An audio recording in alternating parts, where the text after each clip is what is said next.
जय श्री गणेशाय नमः। अविघ्नमस्तु। आई कुलस्वामिनी माते की जय।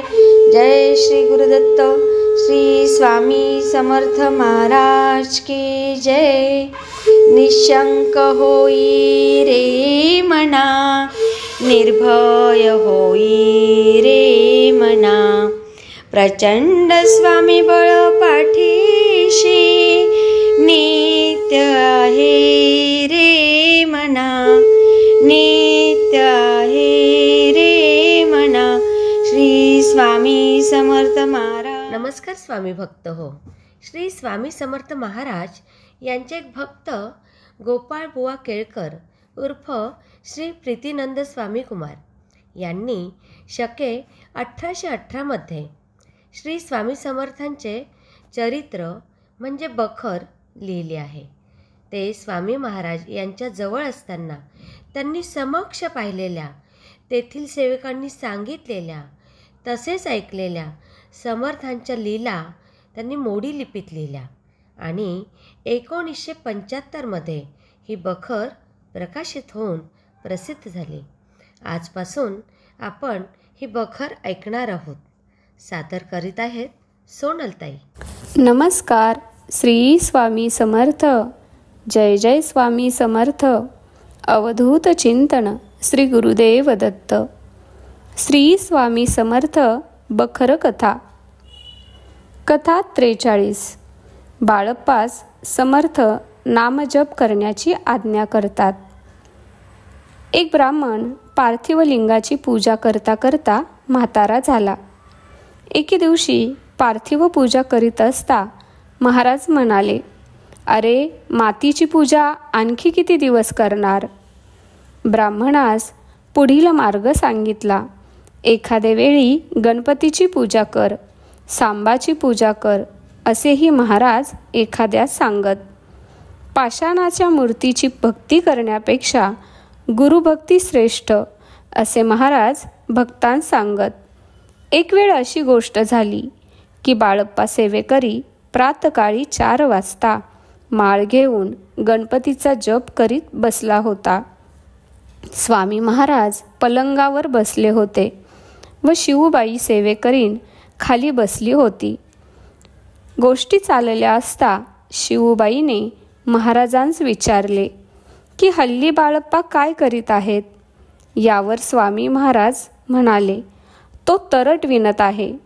बाई उगीच राहिली।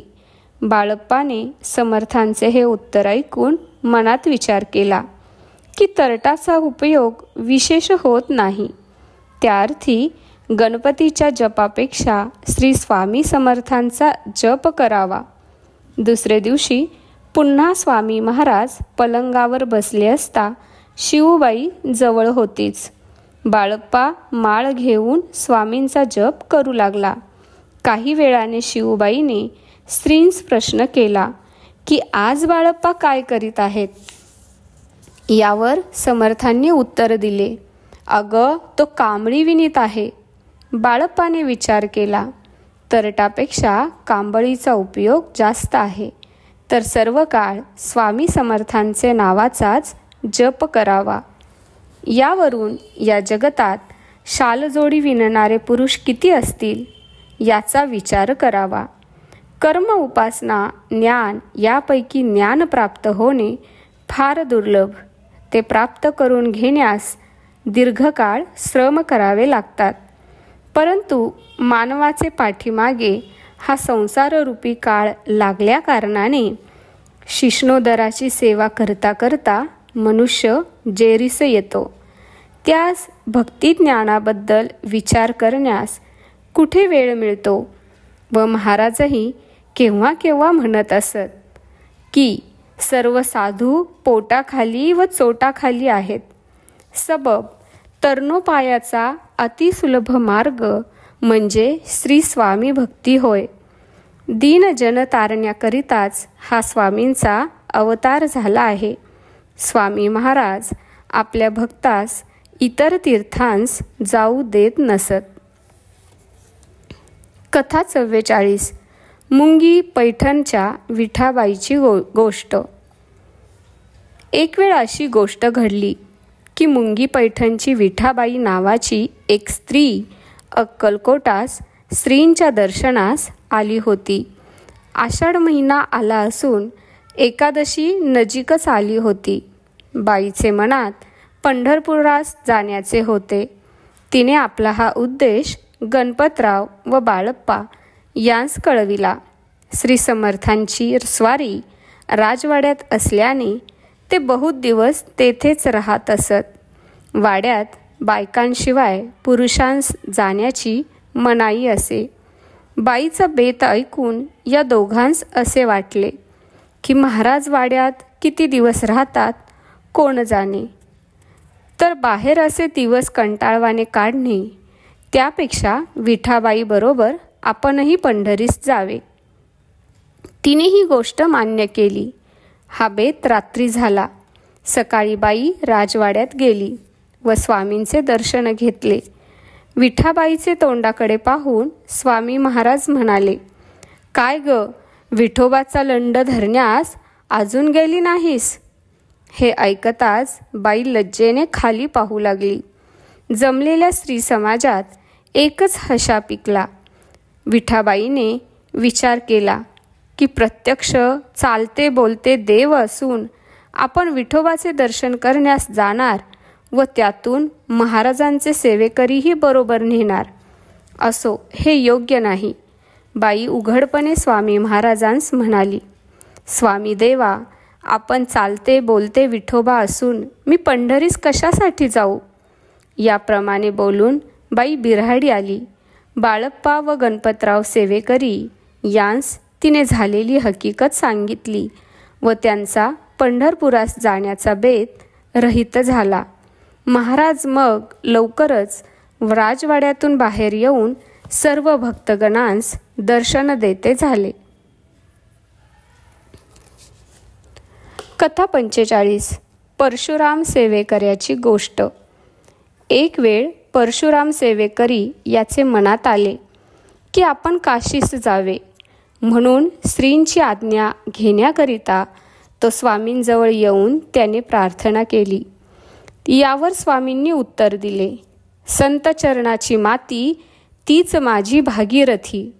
हे ऐकून परशुराम याने काशीस जाण्याचा बेत रहित केला. प्रत्यक्ष निधान चोळप्पाचे घरी आले असून चोळप्पाची तीर्थयात्रा किंवा पीराला शेरणी वाटणे चुकले नव्हते. चोळप्पाची कुलदेवता तुळजापूरची देवी असून एक वेळ चोळप्पा कुटुंबासह यात्रेस निघाला.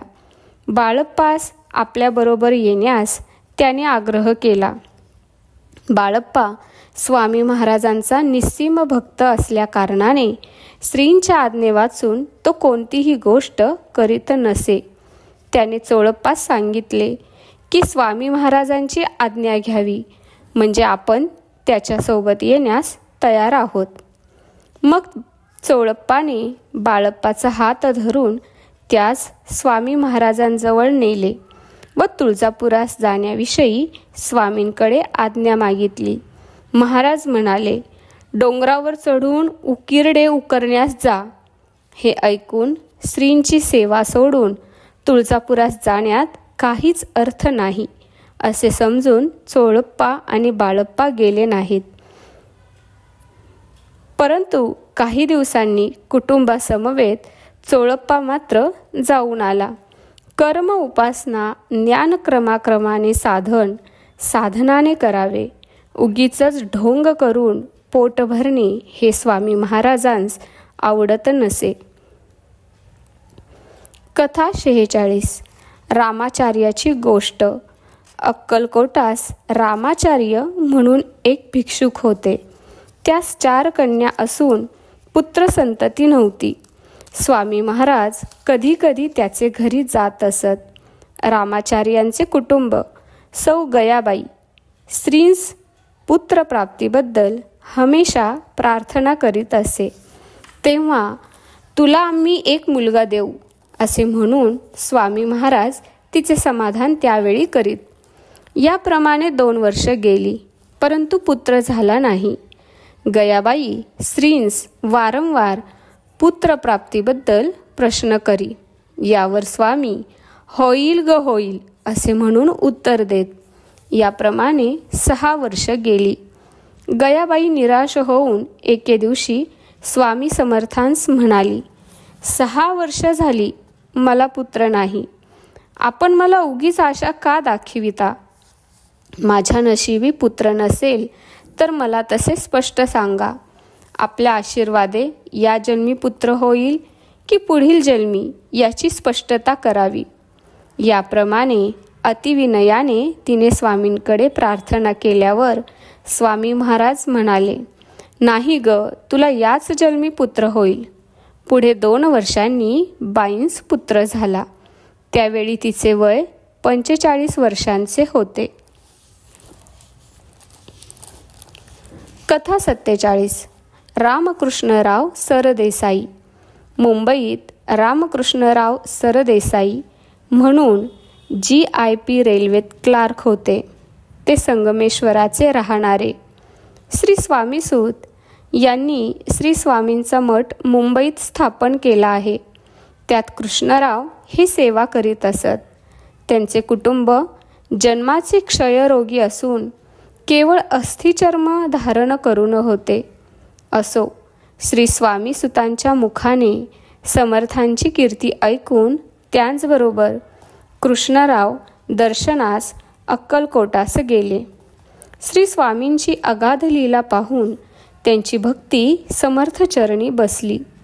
परत आल्यावर काही दिवसांनी आपल्या कुटुंबास घेऊन ते पुन्हा अक्कलकोटास स्वामी दर्शनास गेले. त्यांच्या कुटुंबाचे नाव होते अन्नपूर्णाबाई. या उभयतांनी श्रींची सेवा एकनिष्ठपणे केली. पुढे एके दिवशी सुंदराबाईकडून महाराजांची प्रार्थना करविली की या बाईस संतती द्यावी.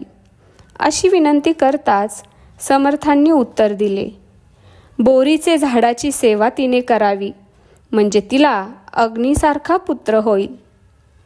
बाई तथास्तु म्हणून श्रीचरणी मस्तक ठेवून मुंबईस परत आली. तिने स्वामी महाराजांची आज्ञा आपल्या पतीस कळवली. बोरीचे झाडास कोणी प्रदक्षिणा घालीत नाहीत, तर आपण घातल्यास लोक आपणास नावे ठेवतील. आता कसे करावे असा तिने रामकृष्णरावांस सल्ला विचारला. त्यांनी पत्नीस सांगितले, महाराजांचे बोलण्याचा अर्थ कोणास कळत नाही. याकरिता तू पिंपळास प्रदक्षिणा घाल, म्हणजे झाले. पुढे बाळ मुकुंद बुवांचे मठानजीकच्या पिंपळास तिने 1 वर्ष प्रदक्षिणा घातल्या, पण पुत्रप्राप्ती झाली नाही. रामकृष्णरावांनी सांगितले, समर्थांचा आशीर्वाद कालत्रयी खोटा व्हायचा नाही. एके दिवशी स्वामीसुतांचे मठात रामकृष्णराव गेले असता ब्रह्मानंदाजवळ त्यांनी ही गोष्ट सांगितली व पिंपळास हल्ली प्रदक्षिणा घालीत आहोत असेही सांगितले. यावर बुवांनी सांगितले, समर्थांच्या आज्ञेचा अर्थ तुम्हास समजला नाही. श्री स्वामीसुतांस महाराज बोरीचे झाड म्हणतात. मठात बाईने सेवा केल्यास तिची मनोकामना पूर्ण होईल. पुढे या उभयतांनी मठात सेवा करण्याचा क्रम चालविला. तो थोड्याच दिवसात अन्नपूर्णाबाई गरोदर राहिली. 5 महिने झाल्यावर तिला माहेरी कोकणात बाळंतपणास पाठवले. परंतु रामकृष्णरावांस मोठी पंचायत पडली की बायको अशक्त असल्याकारणाने श्री समर्थ कृपेने एकाचे 2 जीव निर्विघ्नपणे कसे होतील तो सुदीन. श्री स्वामींची लीला अगाध आहे असे म्हणून ते स्वस्थ राहिले. 9 मास पूर्ण झाल्यावर एके दिवशी रात्री रामकृष्णरावांस स्वप्न पडले. त्यात स्वामी महाराजांनी येऊन सांगितले की मी सोनवड्यास स्नानास जात आहे. बाईचे माहेर सोनवड्यासच होते. रामकृष्ण बुवांस वाटले की काहीतरी दुश्चिन्ह आहे. आपणास पुत्रमुख तर नाहीच, पण बायकोही दृष्टीस पडते की नाही हे कोण जाणे. दुसरे दिवशी प्रातकाळी अन्नपूर्णाबाई बाळंत होऊन पुत्र झाल्याचे 4 दिवसांनी पत्र आले. असो, तो पुत्र कांतीने व स्वभावाने अग्नीसारखा तेजस्वी होता. बाईचे वय 35 वर्षांचे.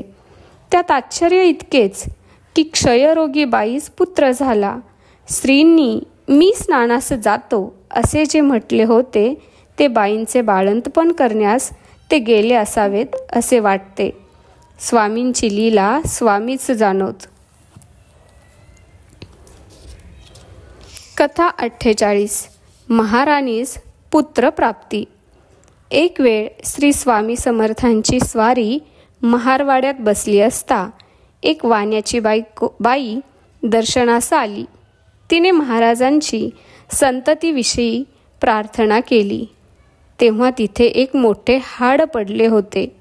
ते घेऊन हा घे मुलगा असे म्हणून स्वामींनी ते हाड त्या बाईच्या पदरात टाकून दिले. बाई लिंगायतवाणी असल्याने आपणास विटाळ होईल म्हणून ती बाजूस झाली. तितक्यात तेथे एक महारीण जवळच बसली होती. तीसही संतती नव्हती. तिने झटकन पुढे येऊन पदर पसरून महाराज मला मुलगा द्या असे म्हणून स्वामींची प्रार्थना केली. मग महाराजांनी तेच हाड तिचे पदरात घातले. पुढे श्री स्वामींच्या कृपेने 1 वर्षाचे आत तिला मुलगा झाला. अशी महाराजांची लीला उदार होती. ते मला कमेंटमध्ये नक्की सांगा. आणि व्हिडिओ आवडला असेल तर लाईक, शेअर आणि सबस्क्राईब करायला विसरू नका. आणि हो, तुमचेही असेच काही अनुभव असतील तर ह्या दिलेल्या नंबरवर रात्री 9 ते 10 ह्या वेळेमध्ये तुम्ही शेअर करू शकता. श्री स्वामी समर्थ. श्री स्वामी समर्थ.